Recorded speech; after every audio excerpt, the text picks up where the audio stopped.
Super ofertas boas supermercados para você economizar. Linguiça de pernil Seara, quilo 14.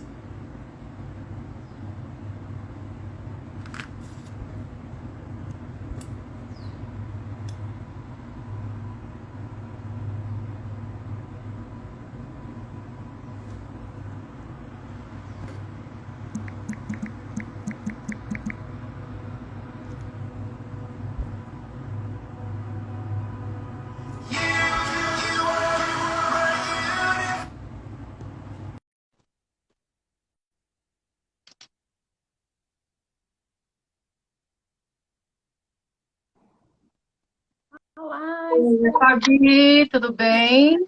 tudo bom? Que Quanto alegria estar tempo, aqui né? hoje com você. Quanto Pois, tempo? pois é, né?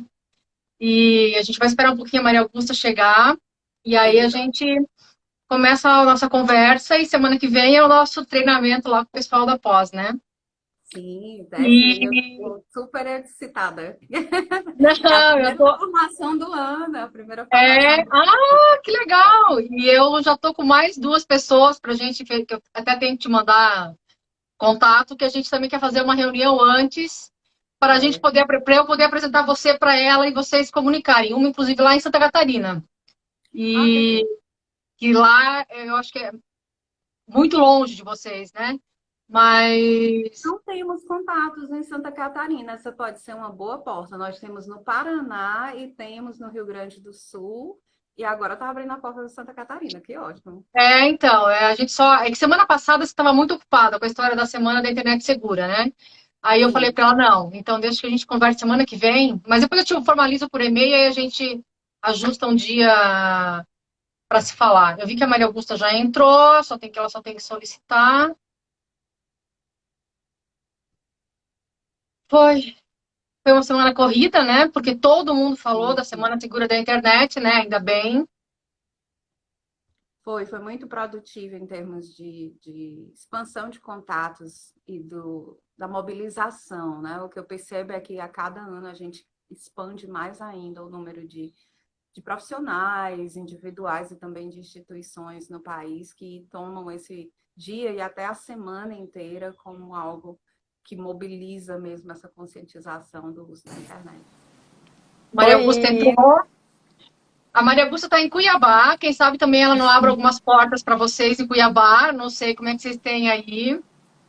Nós tivemos uma família que eu posso até depois falar, quando a gente estiver falando das brincadeiras perigosas, eu posso usar esse caso, sem mencionar nomes, que é de um interior próximo a Cuiabá, que teve um caso com um filho, né? E nós tivemos todo um... A mãe foi muito, muito ágil, e ela chegou até o instituto, e a gente conseguiu fazer todo um trabalho com a família e com a criança.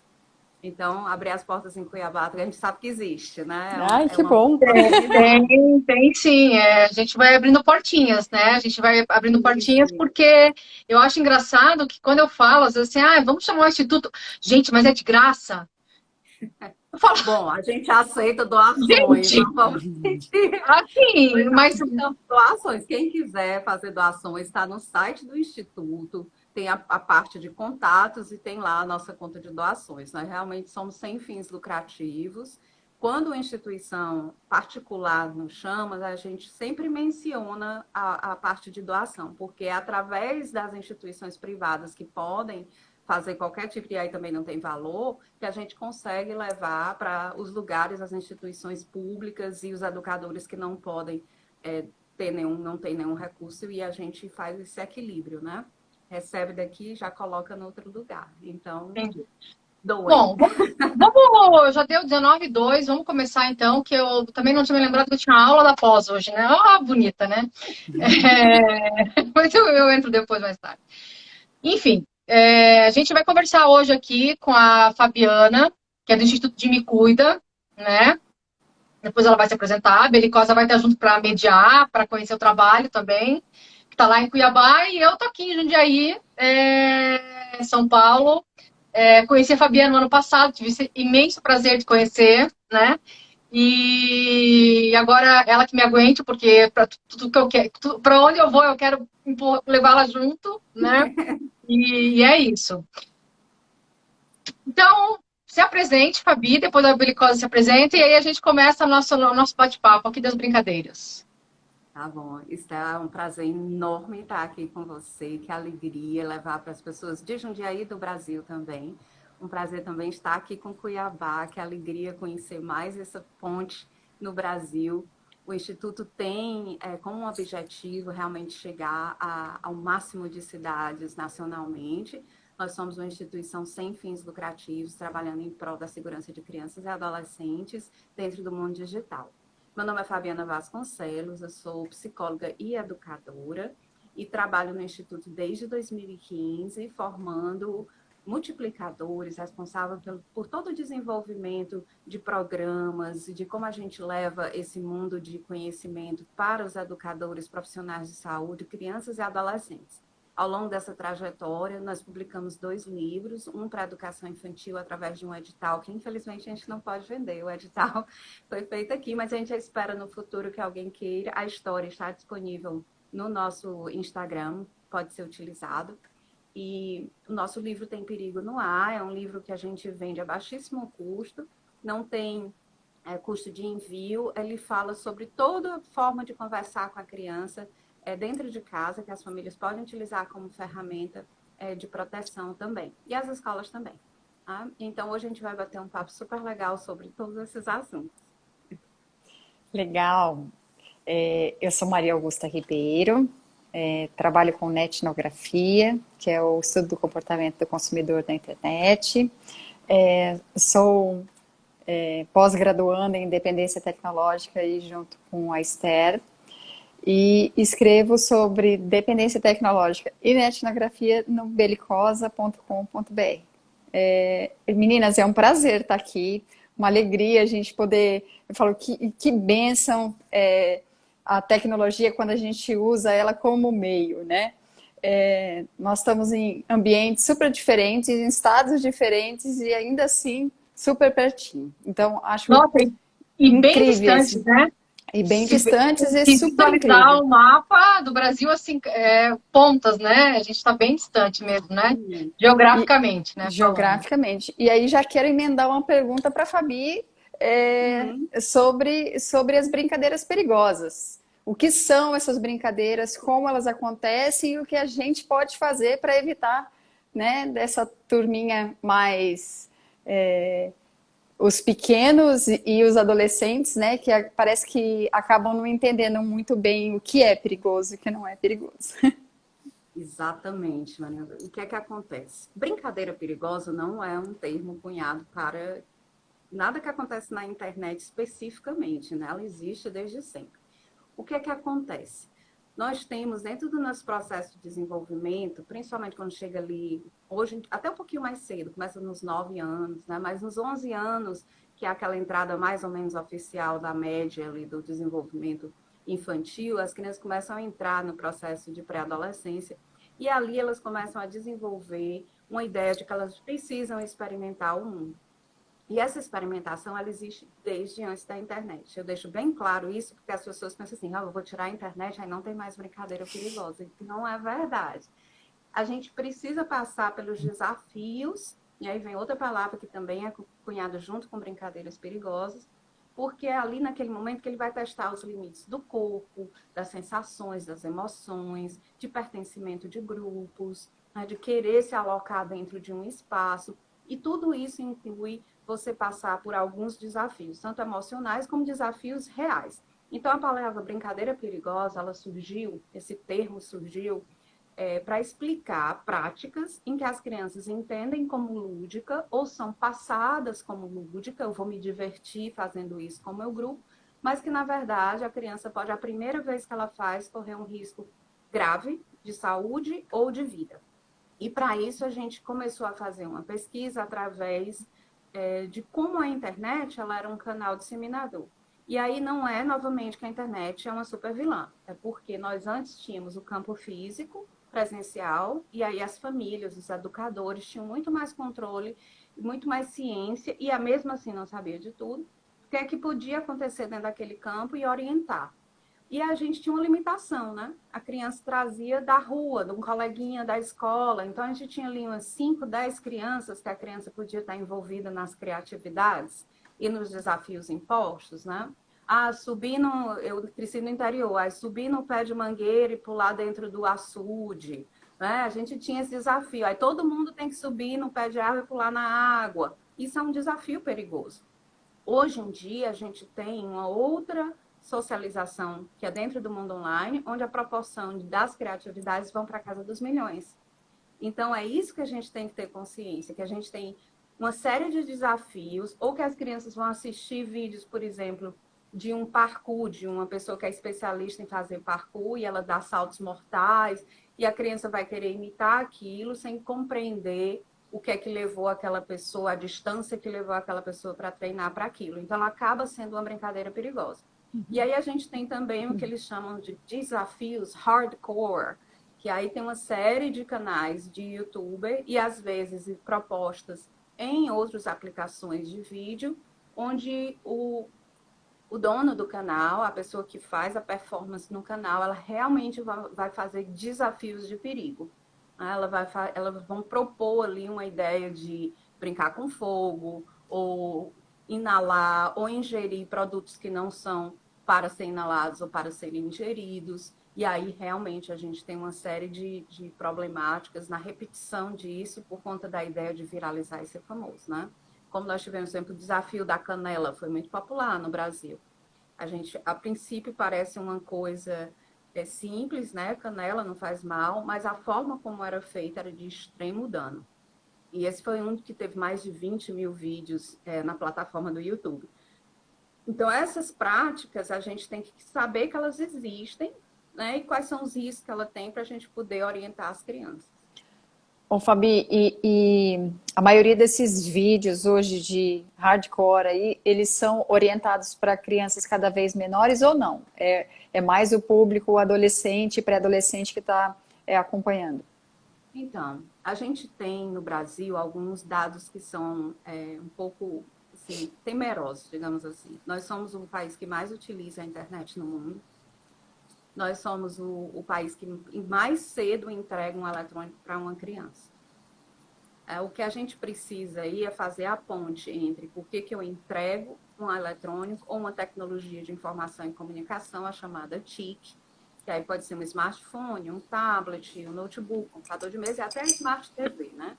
Então, todos esses aparelhos, se a gente colocar um acesso à internet, a gente está falando de um acesso a...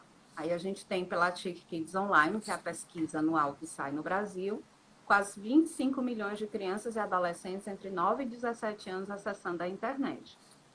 E ao longo do tempo, né, desde 2010, quando surgiu o Wi-Fi, o smartphone, e foi crescendo a possibilidade de eu ter a internet individualizada, que é a do smartphone, as pessoas mais se envolvem nessa comunicação e mais entregam os eletrônicos. Então, se antes demorava, porque o eletrônico era caro, eu passava o meu ficou velho, eu vou passar para o meu filho mais velho.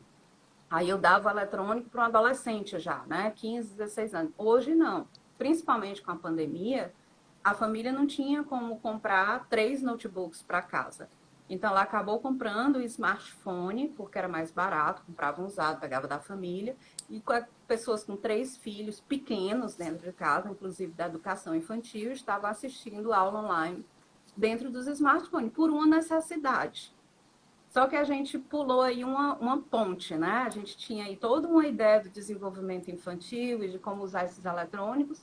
Veio a pandemia, nós não estávamos, como famílias, preparados para a orientação do uso. Então, a gente teve crianças já da educação infantil, 6 anos de idade, acessando as tecnologias de informação e comunicação, tendo acesso ao WhatsApp. Todas essas ferramentas são 13 anos. O acesso é para ser 13 anos. Mas por necessidade e sem saber como orientar, às vezes a gente não tem, não é uma questão de negligência, porque a gente realmente não tem a noção do que está acontecendo ali. A gente não prepara a criança para receber aquele eletrônico de forma segura. Então, a gente tem, sim, um acesso no Brasil cada vez mais cedo. Há 6 anos tem sido uma idade onde a gente vê famílias entregar um smartphone para uma criança.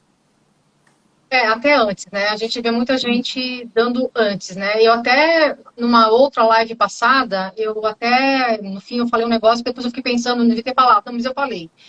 Eu acho que a gente está muito no momento também de usar a nossa falta de tempo enquanto pai e mãe, de ficar com o nosso filho, e aí é mais fácil entregar um eletrônico. Então, eu até trouxe essa questão à tona para as pessoas começarem a pensar nisso.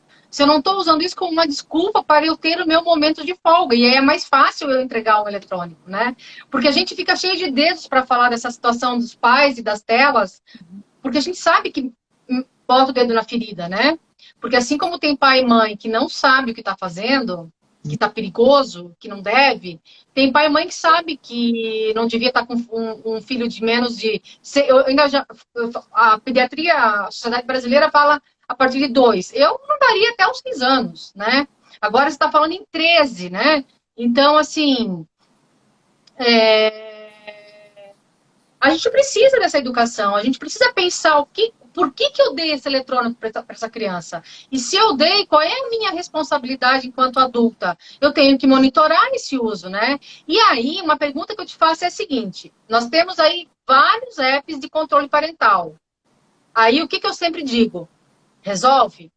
Ajuda, mas não resolve. Porque não adianta você botar só um controle, um app de controle, e você não saber o que seu filho está assistindo. E aí, o que acontece, né? A família colocou lá o controle, são 2 horas, a hora que acabar as 2 horas, parou o tempo. Mas nesse tempo, ele tá lá no canalzinho dele, vendo o joguinho dele. Pipoca na frente dele uma brincadeira dessa curiosa. Ele vai assistir ou não vai, Fabiana? Vai assistir. Vai assistir. Vai assistir, não vai? Vai assistir. Vai assistir porque a criança ela não tem um mecanismo que adultos têm, que aliás nem todos os adultos têm. Que é você começa a assistir uma coisa, principalmente quando ela é violenta. Se ela tem uma imagem representativa de violência, a criança ela fica... É um choque misturado com hipnotismo. E ela não tem ainda a formação de julgamento e decisão, que é o córtex pré-frontal, de dizer assim, eu vou parar isso porque isso vai me fazer mal. Emocionalmente, eu vou ter pesadelo, eu não vou dormir, eu vou ficar ansiosa. Ela não tem esse processamento de consequências. Então, se ela estiver confrontada com um vídeo onde a gente tem esse vídeo, ele foi, aliás, várias vezes retirado do YouTube, que era um desses desafios hardcore, onde ele vou tocar fogo no corpo e pular num rio. Ou então o desafio do desodorante, por exemplo, que levou a menina de 7 anos em São Paulo, porque foi exatamente isso que aconteceu. Ela estava lá usando o celular e passou o desafio do desodorante e está acontecendo ali na frente dela, não aconteceu nada. Com a pessoa do vídeo, ela vai e faz em casa, porque afinal um produto que tem no banheiro não é perigoso, né? O produto que tem no banheiro não é perigoso. O produto que a gente usa para higiene não é perigoso. E ela faz e perde a vida. Então, atravessa, assim, a internet, ela não precisa ser só monitorada, como eu preciso entender como ela funciona. E aí vem o grande desafio das famílias, né? Elas têm essa ideia de que a criança é tão orgânico para a criança, o dedinho, né? Com 2 minutos, ele lá faz assim, né? É uma facilidade muito grande. Aí eles entendem aquilo como saber mais do que eu. A família interpreta a criança ter uma organicidade de mexer, com a criança sabe mais do que eu do smartphone.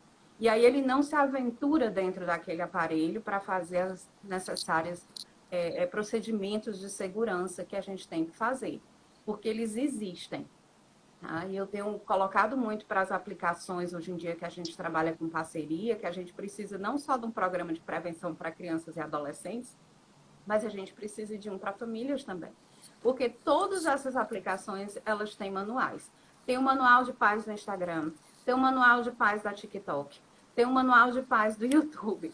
Ou seja, as famílias têm que fazer um curso, abrir todos os manuais e conseguir fazer com que essas aplicações estejam lá instaladas de forma segura. E cada um tem seu protocolo, seu procedimento. Então, ficou realmente um peso muito grande. O que é que a gente recomenda mais? É realmente o diálogo. Primeiro, isso que você falou, isso é fundamental. Por que é que eu vou dar algo para o meu filho? Essa pergunta ela tem que ser respondida antes de eu entregar o eletrônico. E depois que eu entregar, eu vou me saber responsável. Não existe nada que a sua criança esteja fazendo na internet que não seja responsabilidade sua. É responsabilidade da família o que a criança está sendo exposta. Então, você tem que conversar com seu filho todos os dias. No mesmo dia, você pergunta como é que foi na escola, como é que foi na internet, qual foi o videozinho que Ótimo. assistiu, qual é o joguinho, qual a classificação. Você está jogando isso? Espera aí, deixa eu olhar aqui qual a classificação indicativa disso. E ali a gente vai fazendo um pertencimento, não é nem um monitoramento. Eu pertenço àquele mundo. Eu sei o que joga, eu sei o que assiste, eu sento, passo junto, vejo o que é, converso, bato papo. Com quem você está jogando? Adolescentes jogarem videogame, joga de porta aberta, não precisa um negócio de trancar a porta, não está fazendo nada ali que é Massa. passeio de porta fechada. Porta aberta, exato. Aqui na minha casa é regra, porta aberta. Porta aberta, nem que queira colocar os fonezinhos de ouvido e tudo, mas não precisa estar nesse mundo isolado, né? Para ninguém, a tal da privacidade que a criança e o adolescente inventou que tem. Então a gente. Eu fui expulsa, tentaram me expulsar da sala dia desses, eu falei, aham. Pois Tá é, fácil. então a gente tem que ter muito diálogo e tem que compreender as crianças e adolescentes hoje, inclusive nós. Participamos de dois mundos. Tem um mundo presencial de manhã, que eu acordo e vou ali tomar meu café, tem a família, saio para o trabalho, encontro com as pessoas, ou não, estou em teletrabalho e estou no mundo sociável dentro do teletrabalho. E as crianças também. Elas vão à escola, mas lá elas vão sentar na hora do intervalo, se a escola permitir o uso do smartphone, ela vai estar assistindo um joguinho, ela vai estar vendo um vídeo, ela vai estar fazendo um vídeo. Então, esse mundo não está distante de nós.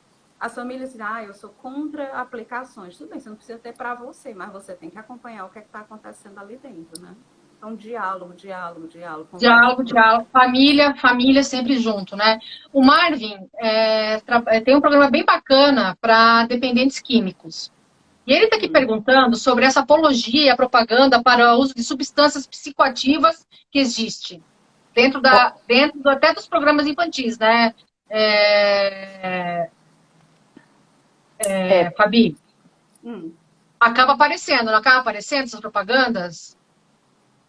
De cigarros, de... sim. Bom, a gente, uma época, tentou fazer um levantamento de que tipo de propaganda aparecia nos vídeos que as crianças e adolescentes poderiam assistir. O que a gente viu é que se você não coloca esses canais todos, ou essas aplicações todas, em modo infantil aí não significa que a criança seja pequenininha, não. Até os 17 anos é considerado infantil. Então, se você não coloca nesse modelo infantil, YouTube Kids, segurança do Instagram com a idade verdadeira da criança, porque aí ele já fecha o canal. TikTok também já fecha o canal. Então, você tem que ter uma noção de que aquele mundo ali, se ele não for organizado por você previamente, ele não sabe quem é que está assistindo. Então, é independente. Eu nunca vi em vídeos infantis, assim, Baby Shark passar uma cerveja, por exemplo. Eu, particularmente, nunca assisti, mas eu já vi em vídeos para adolescentes, sim. Ô, Esther, eu vou fazer uma contribuição com a Fabi aqui. A pergunta do Marvin ele é super pertinente, até porque existe uma indústria do cigarro eletrônico querendo ser associada como alimento, né? Entrando dentro de uma questão alimentícia. Então, dentro dessa vibe, se ele passar um dia entre ser um cigarro, né? Ele poder ser um vício para um alimento, ele não vai ser taxado como nocivo. E aí a gente acaba induzindo as crianças ao uso. Tem muita criança usando esses energéticos muito pequenininhas, 2, 3 anos. Por quê? Porque os pais acham bonito fazer shot. Muitos sabores, a gente vai ver muitos sabores. Indústria alimentícia, ela usa muitos sabores para tornar isso lúdico, agradável, palatável para as crianças cada vez menor. Existem dados dizendo que 80% do que a gente consome dentro de uma casa vem através de uma criança. Então, eu acho que o marketing, ele se aproveita disso, a publicidade se aproveita disso, e aí a gente tem, se não me engano, 130% o aumento do consumo, por exemplo, de produtos industrializados, de comida congelada, de produto que a gente não sabe Tá que consumindo. que tipo de ingrediente tem. Tá lá, sei lá, você compra uma gelatina que tá escrito lá sabor NS 33. Tipo, ele não tá dizendo se é de morango, se é de abacaxi, o que tá usando. Então, E assim, acaba que o consumo, a propaganda no YouTube, por exemplo, para crianças menores, mesmo com o modo kids, você vai ver produto de bolo, você vai ver muitas questões de sabores. Ano passado e esse ano, a indústria se aproveitou bastante dos sabores, da explosão de sabores, coisas feitas, tipo a Fanta, ela não é mais Fanta laranja e Fanta uva, ela é Fanta abacaxi. Então, esse Fanta estímulo, Guaraná. essa alta experimentação nas crianças cada vez menores. Fabiana, e aí me fala uma coisa. Vocês têm aí alguns YouTubers, que eu não sei nem se a gente pode falar aqui, né? Porque não pode, né? Não, Mas depois a gente não, conta, a gente conta nos bastidores depois. Que tem lá um caminhão de gente, um mundo de gente seguindo, né, eles e fazendo desafios, né? sim. Então eu tenho que contar, assim, porque quando a gente fez um primeiro evento com a Fabiana, quando ela contou alguns dos desafios, a primeira coisa que eu me questionei foi: pô, mas vai fazer? Vai, porque é aquilo que você já falou, que é pertencer, né? Então, os desafios chegam a ser ridículos, né? Assim, além de pôr em risco a vida, são ridículos, porque você botar fogo no corpo, você sabe que você vai ter uma reação, né? Mas aí tem um deles que até agora, assim, quando a gente fala, eu me choco, né? Que é o caso de passar a camisinha no nariz e sair na garganta, que eu falo, gente... Que a Fabi falou, eu falei, não é possível, gente. Não é possível. E eles fazem, né? E aí, Fabi, quais são as consequências, muitas vezes, dessa história da canela? Porque você falou da canela, que eu sei o que é, né? Eles põem lá um monte de canela lá e aí aquela canela vai toda para as vias aéreas. E aí? Quais as consequências disso? Bom, hoje eu até fiz uma postagem com um mini vídeo, né, que eu coloquei já regras diretas. Eu agora estou falando com as crianças e adolescentes diretamente. Se for pedir para você inalar algo, é não. Se for pedir para você ingerir algo que não seja alimento que a sua mãe, seu pai, sua família, seu tutor, seu responsável coloque na sua frente como alimento, é não. Se for algo que vai machucar a sua pele, é não. Se for algo que coloque a sua vida ou a vida de outra pessoa em risco, é não. Então, estou agora fazendo assim, uma catalogação de coisas pelos desafios que aparecem. Porque o que é que pode acontecer, principalmente com essas brincadeiras, os desafios perigosos, onde você tem que inalar, ingerir, ou usar alguma coisa no seu corpo, né? Fora e dentro. Todos esses de inalar e ingerir, nós vamos comprometer o funcionamento do nosso corpo. Nós temos uma bomba aqui, né, que é o coração. O coração é responsável por conectar os pulmões e o cérebro. O cérebro é o comando do meu corpo inteiro. Então, o coração ele é responsável de receber o sangue que está cheio de oxigênio e joga para o cérebro, que é o primeiro alimento do cérebro. Aí o cérebro recebe aquele alimento e envia as mensagens necessárias para o nosso corpo. Aí o fígado funciona, o estômago funciona, meus pés funcionam, né? Os meus sentidos todos funcionam e a gente está lá pensando, sendo criativa, aprendendo, fazendo exercício. Isso tudo é movimentado somente por essa máquina de 3 partes. Quando eu faço alguma inalação ou eu faço uma ingestão de algo que não é alimento, eu estou comprometendo o meu funcionamento. É como se eu estivesse jogando assim uma porquinha no meio da engrenagem e ela trava. Aí nada sai mais do lugar. E aí eu faço uma interrupção das minhas vias aéreas. O pulmão não consegue fazer a troca gasosa. Ela vai lá, troca o gás carbônico pelo oxigênio. O coração não consegue bombear oxigênio suficiente através do sangue para o cérebro. O cérebro não recebe o alimento. E esse cérebro que não recebe o alimento não consegue enviar a informação necessária para a gente estar vivo. Partes do meu corpo podem começar a não funcionar. Porque o cérebro ele vai tentar resgatar todo o oxigênio existente no corpo. Então, ele pode parar o movimento das pernas, das mãos, né? Ele pode fazer você desmaiar, ele vai começar a fechar alguns órgãos à medida em que ele consegue se manter vivo. Então, eu vou ter um comprometimento por dentro muito grave. E o inalar água, eu posso fazer um bloqueio total das minhas vias aéreas, que não passa nada. E aí você vai ter uma sufocação. E se você sufoca e tem canela nas suas vias aéreas, não tem como limpar. A gente não tem como ir lá e limpar a canela das. Não, você vai para o hospital, ele vai tentar fazer alguma coisa para você poder respirar novamente, mas você pode estar com todas as suas vias aéreas comprometidas. Então, eu estou fazendo essa regra simples, né? Para agora, para as crianças e adolescentes terem a capacidade de pensar, parar, pensar, decidir e agir, que é o que a gente está fazendo agora, é o PPDA. Parar, pensar, decidir e agir. Porque, óbvio, pode acabar levando a óbito, né? Pode. E temos. Tá. E aí, como se trata isso com a sua criança? Você vai falar claramente, olha, se você fizer isso, acontece aquilo, tem que ser claro. O que a gente recomenda é não chegar dizendo os desafios. Você não vai chegar para a criança e dizer assim, você já ouviu falar do desafio da canela? Porque a próxima coisa, assim, está conversando com ela, ela já está ali. Ela não está especulando, buscando.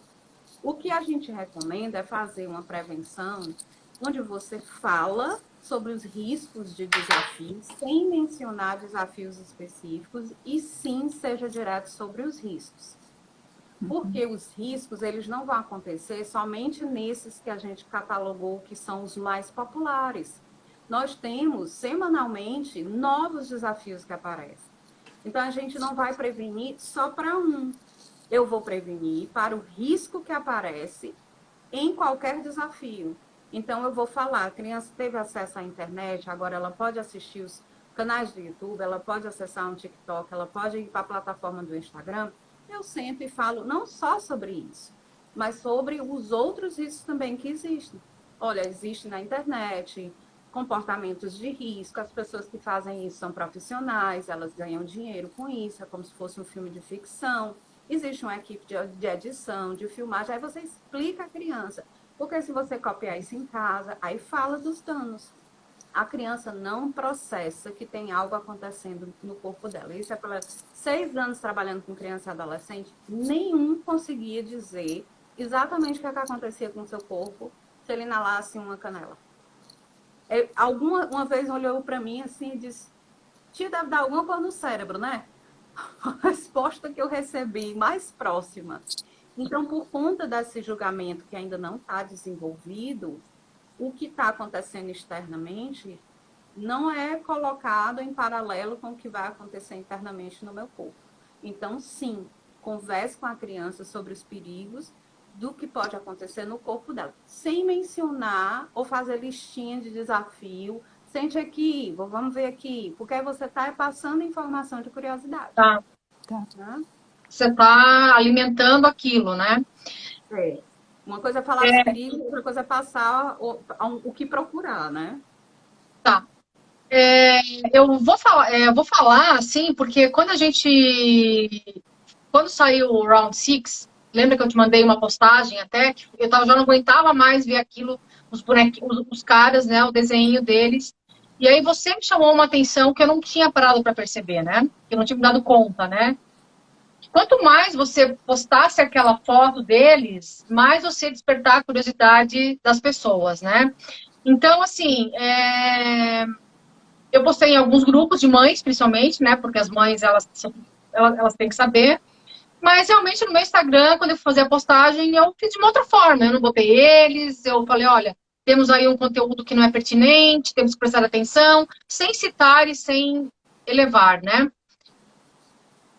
E é isso que as pessoas também têm que entender, né, Fabi? A forma que tem que falar. Porque se eu chegar falando, ó, não vai lá no canal do cara porque o cara só faz coisa que não presta, o que vai acontecer? Vai lá. Ela vai lá, ela vai procurar, né? Então a gente precisa ter esse cuidado também, como você vai falar e não exaltar aquilo. Você fala aí que sobem diariamente vários vídeos e desafios por dia, né? É fácil tirar eles da rede? Esse é um dos nossos maiores desafios. O Instituto, desde o início, nós temos um comitê jurídico que é apoiado por um escritório de advocacia em São Paulo, e existe um processo pelo qual a gente passa, né, tem que passar para a retirada de vídeos no Brasil, que é determinado pelo Marco Civil da Internet.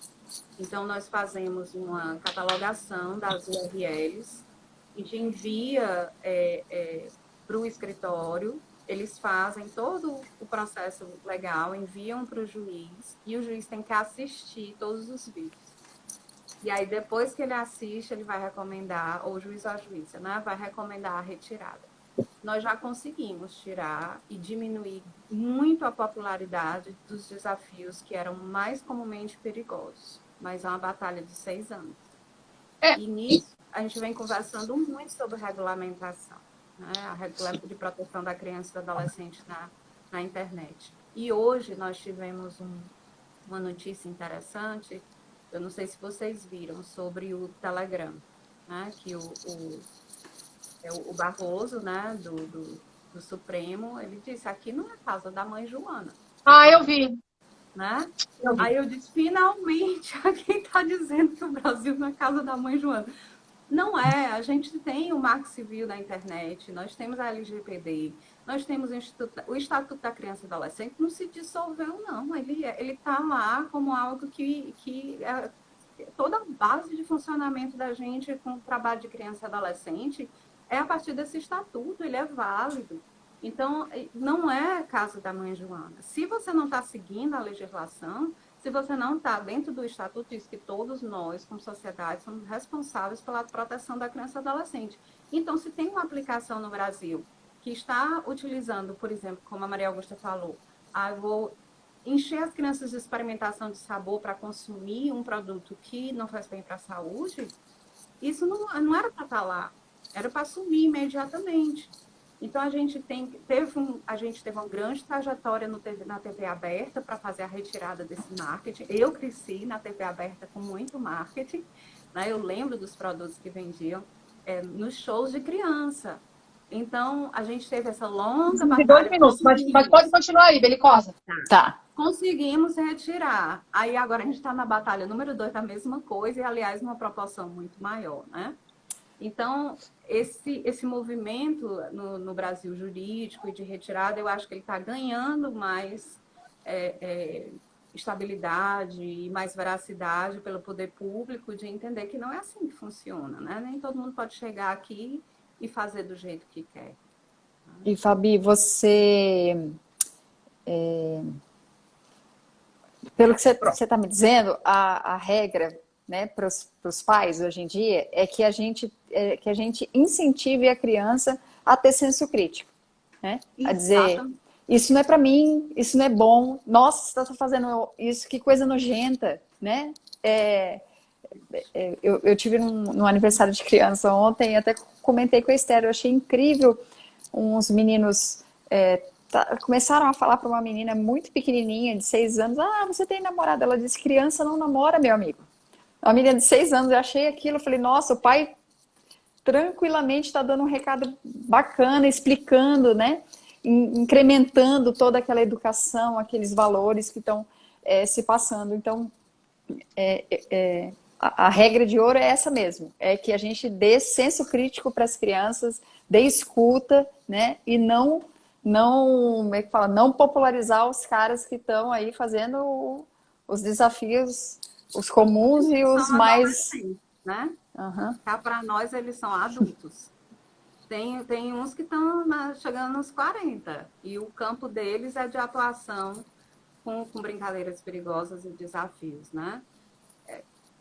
Eu trago muito essa consciência, eu digo, quando eu estou conversando com adolescentes, né? Eu digo, quem que vocês... Vamos dizer, vocês chegam numa pracinha lá pertinho de casa, e aí tem um adulto lá fazendo alguma coisa bizarra na esquina. Você vai querer ir lá, né? O cara tem 40, você tem 15. Você vai querer lá passar tempo com esse cara? Aí ele diz, não, tia, que é isso? Não, estranho, que bizarro. Aí eu digo, então no campo físico você consegue detectar que é bizarro, mas no da internet não. Tem que ter o mesmo senso crítico, é essa ponte que a gente tem que fazer. Eles são Me congelou.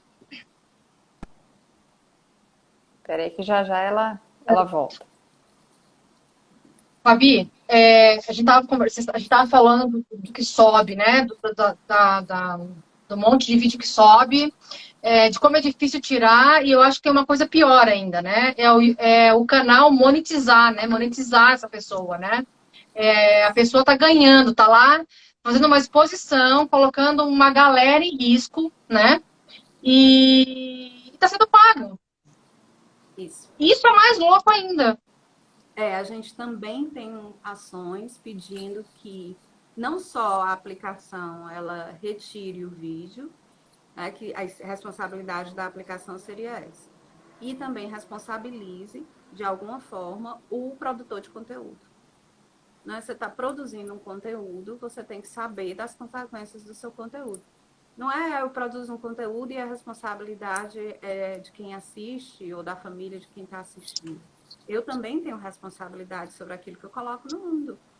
Né? Dessa forma, a gente nunca teria brigado contra o uso de cigarros, a gente nunca tinha feito campanhas de proibição de idade de uso de bebidas alcoólicas. Né? Isso tudo é um processo de proteção da sociedade de forma geral. A gente sabe quais são os corantes infantis que não podem ser mais utilizados. Então, a gente tem um monte de criações que foram feitas para proteção e responsabilizou as pessoas que investiram em produtos que não eram do bem, digamos assim. Não fazia bem à saúde. Então, o produtor de conteúdo na internet, ele tem a mesma responsabilidade. Então, a gente também tem lutado pela desmonetização.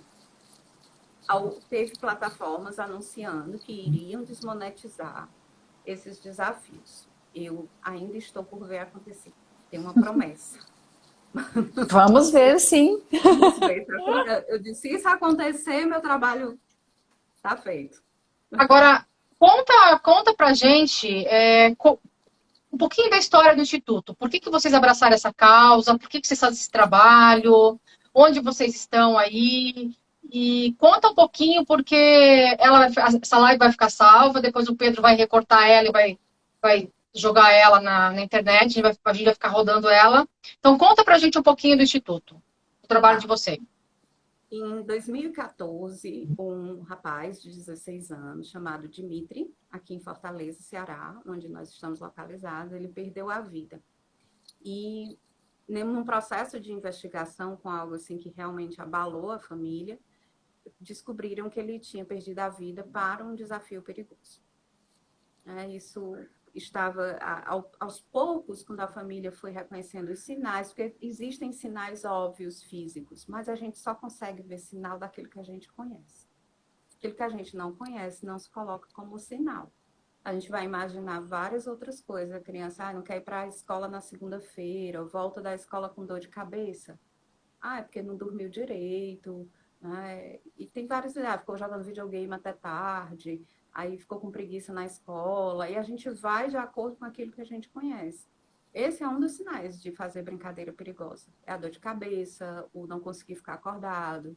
Né? Então, tem vários sinais que a família do Jimmy, ela só pôde fazer isso a posteriori. Então, hoje em dia, a gente faz com que as famílias entendam que esses sinais podem ser detectados antes que ele seja uma vítima de uma prática dessa. Porque, às vezes, eles fazem várias vezes um desafio, ou fazem 2 ou 3, e eles estão inseridos num grupo que fazem essas práticas de forma lúdica. Não sabem o dano que estão causando ao corpo, né? Então, a família do Dimitri resolveu, quando eles começaram a fazer esse trabalho de, olha, a gente podia ter reconhecido isso, a gente podia ter visto isso, eles resolveram que era importante, já que eles eram presentes, era uma família muito envolvida com os filhos, e eles não conseguiram enxergar porque não sabiam que existia.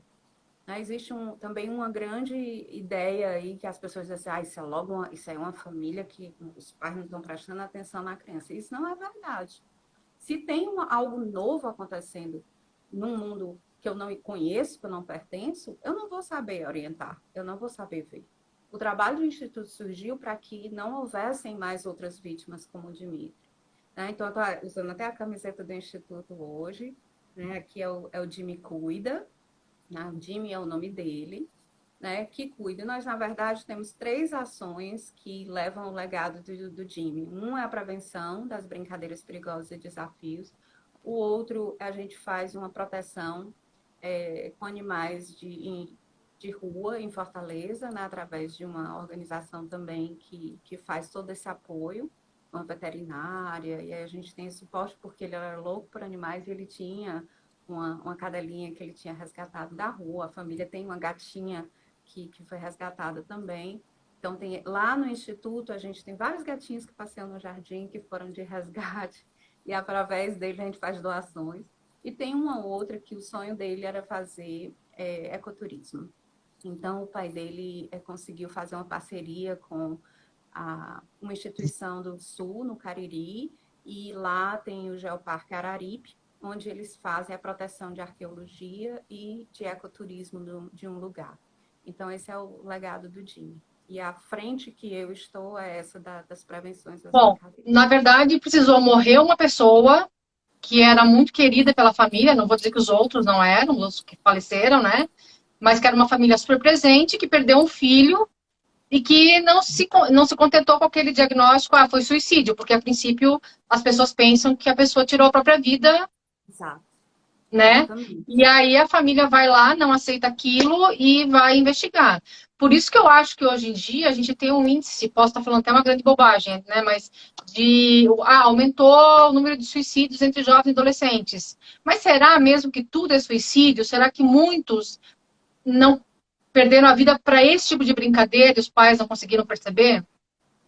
Essa é uma grande pergunta. Nós tivemos até várias reuniões aqui com pessoas envolvidas nas delegacias e como é o processo de um atendimento desse, né? Porque quem primeiro é chamado aqui para um atendimento desse de urgência é o SAMU e o Corpo de Bombeiros.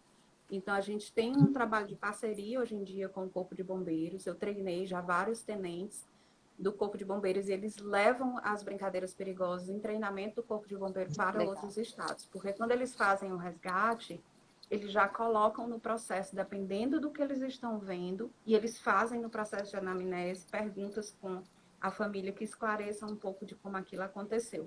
Mas nós ainda estamos assim, muito concentrados no Corpo de Bombeiros da Polícia Militar de Fortaleza, que consegue expandir. Nós já fomos para vários estados através deles. Mas o nosso processo realmente de delegacia, de fazer um boletim de ocorrência, ele não tem, como também não temos acesso a um laudo onde ele diga que porque pelo nosso código realmente a gente tem um código de 1940. Então, pelo código, qualquer forma de tentar, de qualquer prejudicar o seu corpo, ele é considerado suicídio. Então, algumas famílias, elas conseguiram, às vezes no processo de 1 ano, mudar o laudo para acidente. Né? Então, é um processo muito doloroso para a família.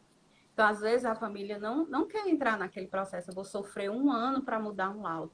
Mas nós temos um caso no Rio de Janeiro de uma mãe que fez esse processo porque o avô da criança estava fazendo um livro com a árvore genealógica de toda a família e não queria colocar no livro uma inverdade. Então, ela fez ele foi o desafio do desodorante. E ele fez todo o processo, e aí morte acidental por sufocação. Tem um termo específico, né? E tem algumas famílias que lutaram por isso. Em Fortaleza, sozinho, nós temos 8 casos. 8 casos. Fabinho, e assim, pessoas comuns que querem ajudar essa prevenção, o que a gente precisa fazer? O que é legal a gente fazer?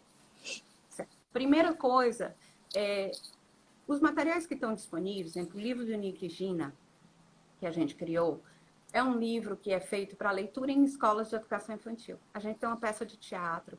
Quem quiser fazer a formação e são educadoras infantis, já com 2 aninhos de idade, a gente consegue ensinar a criança a dizer não para aquilo que a criança pequenininha, ela tem muito a ideia de brincar no parquinho, ela pega pelo pescoço. Muito comum. Ela tá brincando aqui correndo, ela pega o outro pelo pescoço. É verdade. E o Nick Gina é baseado todo nesse comportamento, que é o macaquinho que vai brincar com a girafa e pega ela pelo pescoço. E aí ela tem todo um processo de ensinamento ali, por que eu não brinco com a minha área do pescoço, tá? Quando é pequenininho. Então a gente tem esse processo que a gente faz a formação de multiplicadores, é divertido fazer na escola, a gente tem uma escola aqui também, que é outra ação social, e a gente faz com as crianças 2, 3 vezes no ano, eles pedem se fantasiam de girafa, se fantasiam de macaquinho. Se a gente ensinar desde pequenininho, a gente tem um trabalho muito maior de fazer a criança lá na frente entender que isso faz mal. Nós temos a outra formação, que é a formação de diagnóstico com os adolescentes, que é essa que eu vou fazer com o grupo da Esther, onde, através da ferramenta, eu identifico os grupos que estão com maior risco de vulnerabilidade e quais brincadeiras. E, a partir dali, seja a instituição, a escola ou só aquela turma, ela vai ter um trabalho de prevenção direcionado para aquilo. Por exemplo, vamos dizer que a criança esteja fazendo prendas depois do jogo online, né? Ela joga no videogame, aí quem perdeu tem que pagar uma prenda. E a prenda geralmente é um desafio. Aí a gente descobre isso, aí vai fazer uma prevenção sobre por que não pagar prendas em jogos e tal.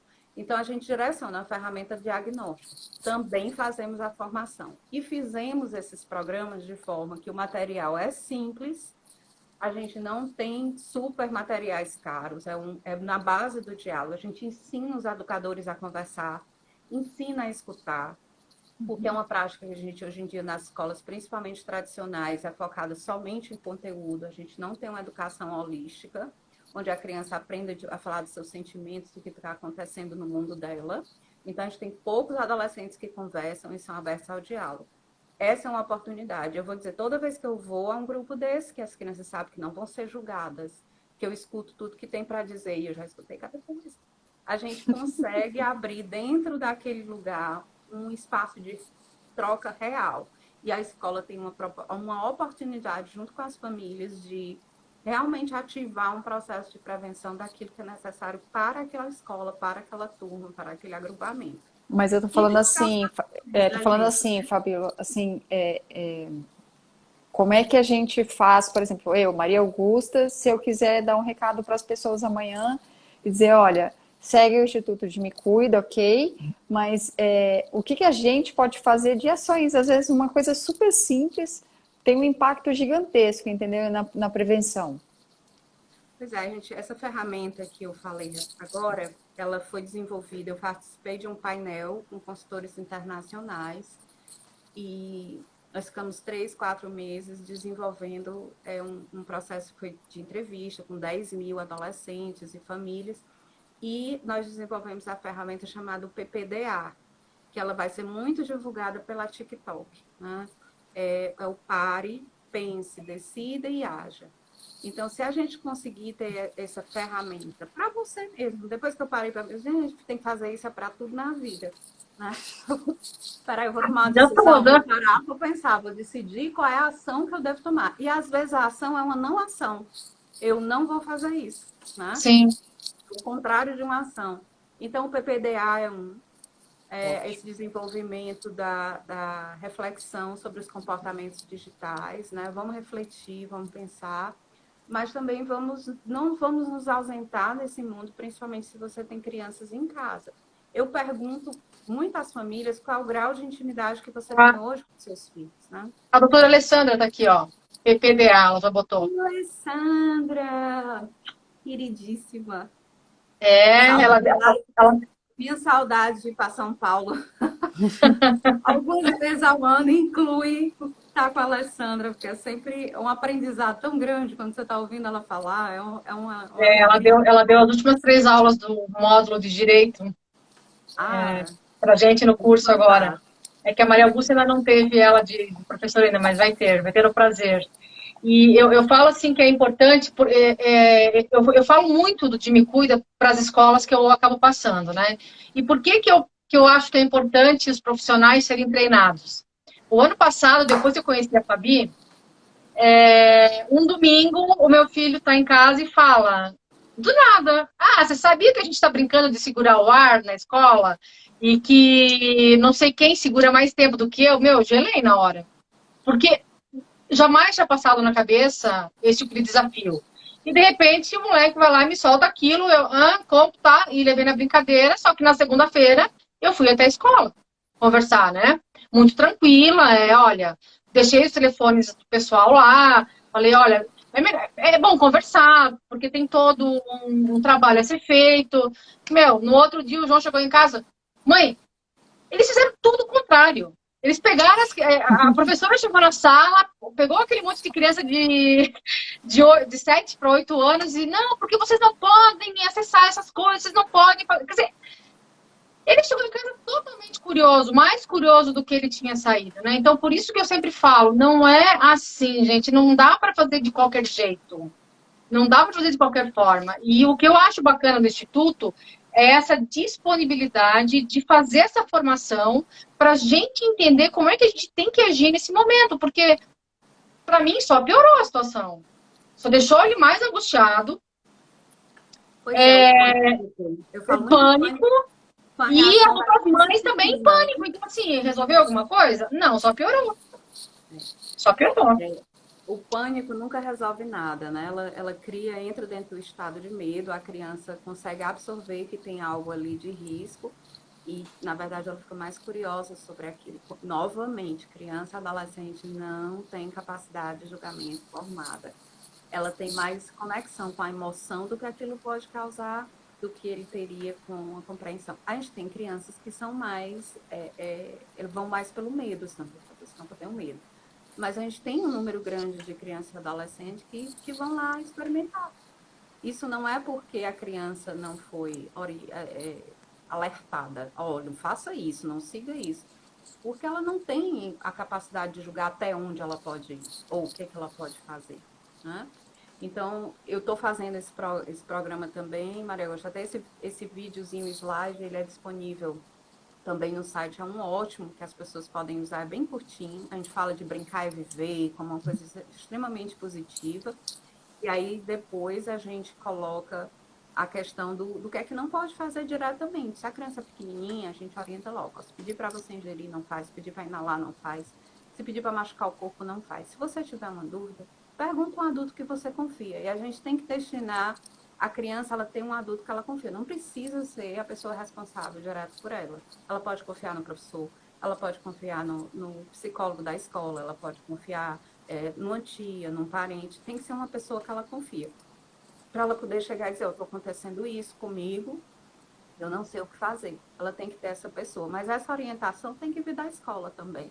A gente tem falado muito desse compromisso da escola, né? A escola, ela também não tem mais como se ausentar do processo de educação. Não. Inclusive, a gente tem a questão aí que a doutora Alessandra trouxe pra gente até numa das aulas, do bullying, né? Que se o bullying for praticado, mesmo que ele for praticado de final de semana, entre eles amigos da escola, esse bullying já vinha acontecendo.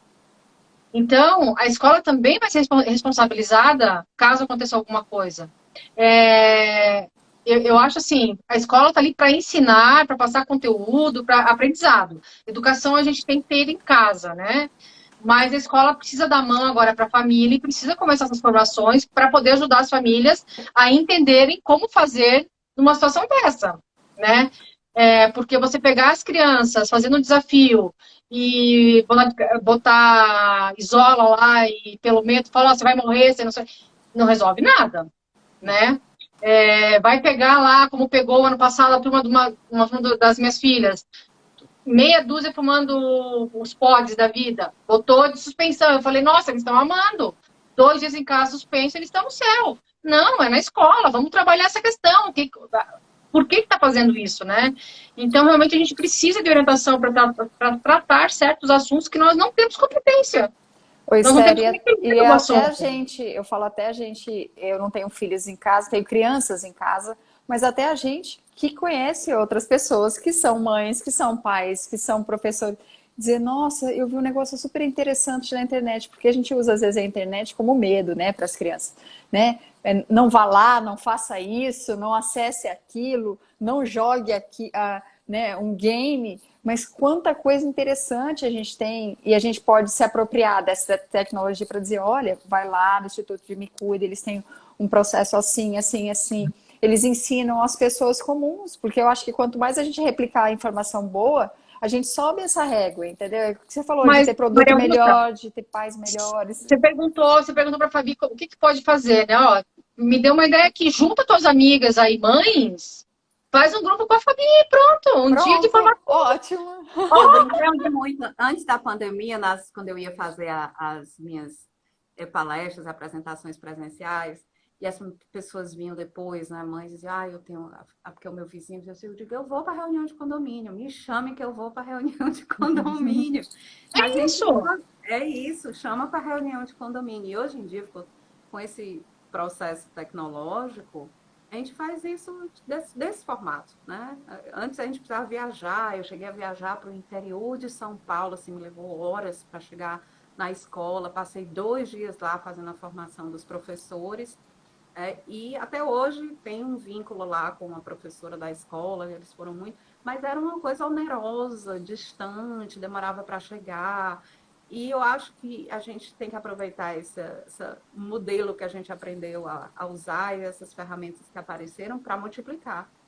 Porque a informação, ela não é uma informação de cunho acadêmico. Então, a gente tem alguns artigos, quando eu faço a formação, eu envio os artigos científicos, as pesquisas que foram feitas. Quem realmente quiser entender o processo, está lá a informação. A gente tem uma biblioteca dentro do Instituto. Eu também faço aqui em Fortaleza, eu tenho estagiárias. Todo estagiário que vem comigo sai com a formação de brincadeiras. Ótimo, ótimo. Já formei uns 3 mestrados e agora está saindo um doutorado. Então, a gente faz esse processo para ter mais pesquisa, mas quando a gente vai fazer a multiplicação, se eu for fazer a multiplicação para pessoas da escola municipal no interior do Mato Grosso, eu não vou precisar falar difícil ou com ordem acadêmica, né? É um trabalho de diálogo de acordo com o que você sabe conversar. E isso a gente faz. Por isso que eu pergunto qual a idade, qual o nível de escolaridade, tudo para eu adequar a fala. Mas a informação, ela pode ser passada para qualquer pessoa. E qualquer pessoa pode virar multiplicador. É um processo de conscientização. Maravilha. Então, a gente pode começar até a divulgar na formação da semana que vem, Fabi, a gente pode até lançar essa ideia, porque cada um reúna lá, se você reunir 10 pessoas numa sala virtual e passar toda essa formação, essa informação, já é muita gente, né? Você vai alcançando cada vez mais. Porque, assim, eu falo que se não é encontrar a Fabiana no passado, num evento que a gente estava fazendo, e ela explanar essa questão das brincadeiras perigosas, até agora eu ia estar tranquilíssima, achando que estava tudo joinha, que estava tudo certo. Nem passava pela cabeça esses absurdos que rolam na internet e que os nossos filhos estão sujeitos. Né? Então, assim, é importante a gente levar essa comunicação, é importante a gente levar essa formação, porque os pais realmente não sabem o que eles têm aqui na frente. E eu sempre falo isso. Eu vou morrer repetindo, não adianta só botar, porque eu escuto das mães do meu pequeno, mas eu estou controlando pelo app do controle.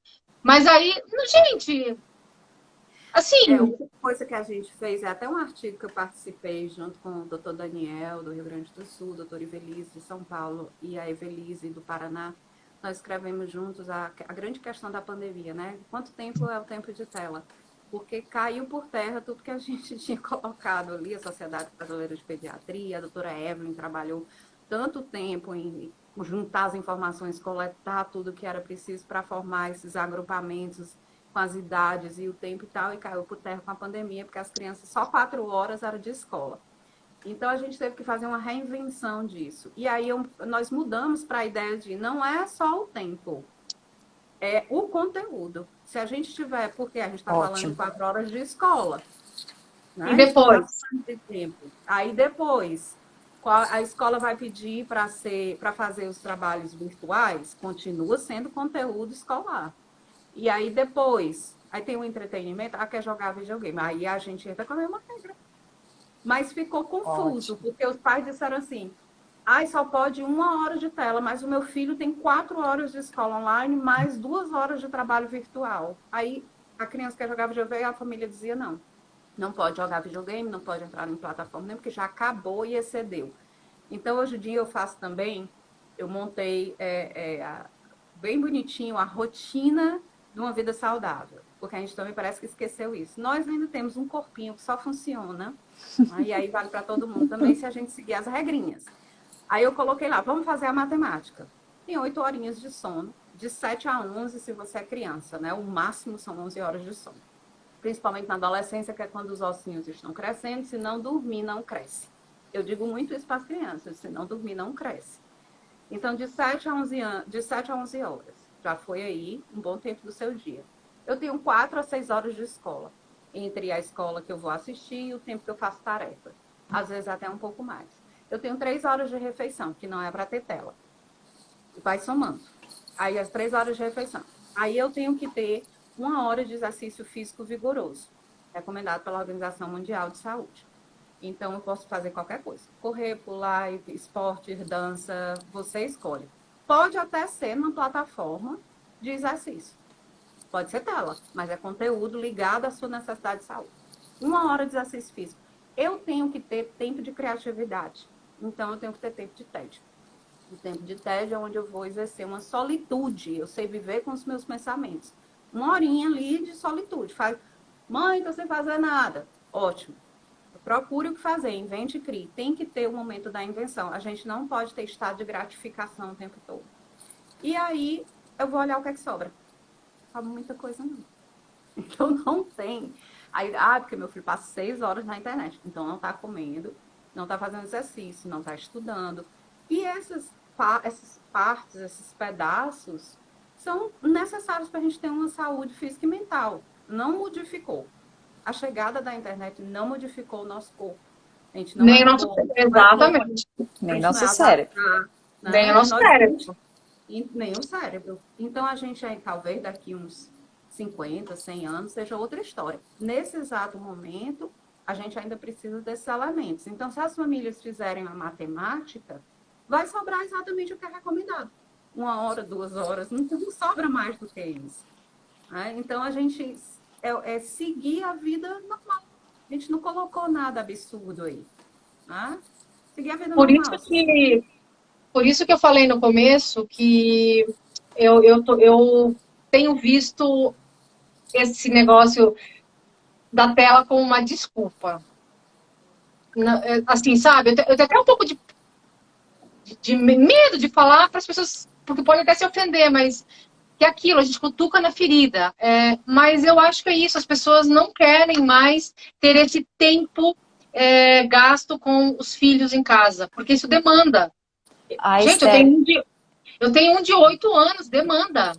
Esther, e outra coisa, dar o exemplo é super difícil, né? Porque tem crianças que elas são levadas ao uso das tecnologias porque elas ficam vendo o pai o tempo inteiro, a mãe o tempo inteiro, né? É o que a Fabi colocou no início. Tem que determinar o que você está fazendo, né? Então agora a sua mãe está trabalhando, ela trabalha virtualmente, eu preciso de uma tela, eu preciso de silêncio, você vai me dar 1 hora, essa 1 hora minha de trabalho vai ser só 1 hora de tédio. A gente linkar esses universos todos e que a gente vê que é super possível, né? Quem tem idosos em casa também vê que isso é possível, porque a gente está vivendo também uma geração de idosos solitários e que foi para a internet, que está consumindo muitas coisas fora da casinha e talvez até fazendo desafios perigosos sem essa noção. E, inclusive, a Nick.br tem uma cartilha mais 60, né? Eles têm uma cartilhinha maravilhosa. Eu costumava dar para as pessoas, quando eu ia fazer apresentação para paz, prevenção para paz, eu olhava se o grupo tinha. Quando vinha as idades, se tivesse ali a partir de 50 já, eu já levava a cartilha e entregava no final, porque a gente tem muitas famílias aqui no Ceará em escola pública que quem é o tutor da criança são os avós. E aí já é um distanciamento enorme. Às vezes está envolvida ali no mundo, ela está envolvida no mundo digital, também fazendo as suas coisas e não sabe muito bem como se orientar e também não orienta as crianças. Então, eu levava a cartilha do mais 60 também, né? Para orientar. A gente tem um papel muito grande de quem enveredou pelo trabalho de descobrir esse mundo. Porque eu também fui aprendendo. Quando eu entrei e eu fui desvendando a internet, e interessante que à medida que você vai desvendando, você fica menos desconectado de estar como se fosse uma necessidade dela. Os meus sobrinhos, os 3, né, dos 2 que eu orientei, inclusive a mais velha de 15, eles têm zero interesse em estar em mídia social. Mas eu fiz educação desde os 9 anos de idade. E é uma educação bem direcionada, todos os perigos explícitos. Então, eles não têm apego com... Eles assistem, sabe? Eles divulgam o que assistem, compartilham. Não tem essa história de bloquear a família. Ah, vou bloquear a minha família. Ou então vou criar uma conta de Instagram paralela e aí tem aquela que a família segue, a outra que... Quando eu comecei a dizer isso para as famílias, eu só vi os celulares saindo de dentro da bolsa. Então, tem um mundo inteiro aí que a gente precisa abordar com as famílias, porque nem sempre essas famílias que estão trabalhando também estão conectadas com todos os viés que aparecem aí nesse mundo, né? Então, vamos lá fazer esse processo de Não, mas a gente vai, de pouquinho em pouquinho a gente vai chegando nas portas certas. Bom, olha, tem 1 hora de live, então assim, tem tudo disponibilizado no site do Instituto. É só imprimir, né, se precisar. Eu falo imprimir porque eu sou analógica, né? Eu preciso imprimir porque eu preciso ler no papel, né? Eu detesto, eu tenho que riscar tudo, né? E anotar, enfim. E tem o livro deles, que eu comprei até eu mandei pro meu sobrinho, porque estava tendo caso na escola também, então assim, foi super bacana dar o livrinho. E é um trabalho super interessante que o Instituto faz, que a gente precisa divulgar e que as pessoas precisam conhecer, né? Então, assim, no que depender de mim, a gente vai levar de nós, tá, Fabi? De nós, por favor, contem. Porque, assim, eu já tô fazendo a Maria Augusta reunir. A Maria Augusta nem filho tem, mas ela vai ser obrigada agora a arrumar um grupo de mães para fazer a formação. Né? Porque é isso. O consumo é importante também. A gente tem que fazer parceria com as pessoas que estão trabalhando com o consumo. É diretamente ligado. A gente tem uma ligação muito grande porque as leis de consumo também são atreladas às nossas leis de proteção. Se uma funciona, a outra funciona também. Então é importante. Então, assim... Estou feliz, Esther. Eu também, né? Porque você está sempre disposta, você está sempre pronta para atender os convites da gente. E não te prometo que eu vou fazer o e-mail hoje, mas amanhã eu mando lá para as 2 formações que... para a gente fazer. O Fernando quer fazer um fechamento com você de alguma coisa, para levar para o Instituto Límbios dele lá também. E essa pessoa de Santa Catarina que eu acabei mandando, que é uma escola que as crianças estudaram e que ela achou super interessante, também não conhecia. Eu falei, não, vamos embora, tem que fazer. Então, a gente ficou de fazer aí uma ponte de conhecimento. Maravilha. A Sandra está entrando, mas nós estamos saindo, Sandra. Você está entrando, a gente está saindo. Estão dando a Val está dando parabéns para a Fabiana, porque é ótima sempre, brilhante, e é mesmo, né? E é mesmo. E é isso, vamos dar as mãos virtualmente agora e vamos salvar essa galera e vamos ajudar a educar um pouco as pessoas, né? Porque assim, o que nos falta é a educação para esse uso dessa ferramenta tão maravilhosa que a gente tem, que é a internet, né? Então, dispositivo, seguro, saudável, responsável. Ela é uma ferramenta, a gente não pode esquecer, é uma ferramenta que a gente pode se utilizar muito bem dela. E como toda ferramenta que existe na nossa vida, a gente tem que aprender como fazer, né? Então, exatamente. Então, muito obrigada, Fabi. A gente se encontra na segunda. Pelicola, a gente se fala amanhã de novo, porque a gente fala todo dia, né? Verdade. Meninas, gratidão por estar aqui. Adorei, muitos conhecimentos. Estou com a cabeça já, como diz a minha mãe, fervendo aqui de ideias, porque eu acho que a gente tem mesmo que elevar a régua e compartilhar informação boa. Eu que agradeço, Maria Augusta, a sua presença. Que bom conhecer você. E o que você precisar, pode falar comigo. É como a Esther disse, ei, vamos fazer um trabalho ali. Vamos dar as mãos virtualmente, vamos ajudar nessas formações aí que é importante. Então, meninas, muito obrigada. Beijo para vocês. E até segunda-feira que vem, Fabi. Tchau, tchau, tchau. Tchau, tchau.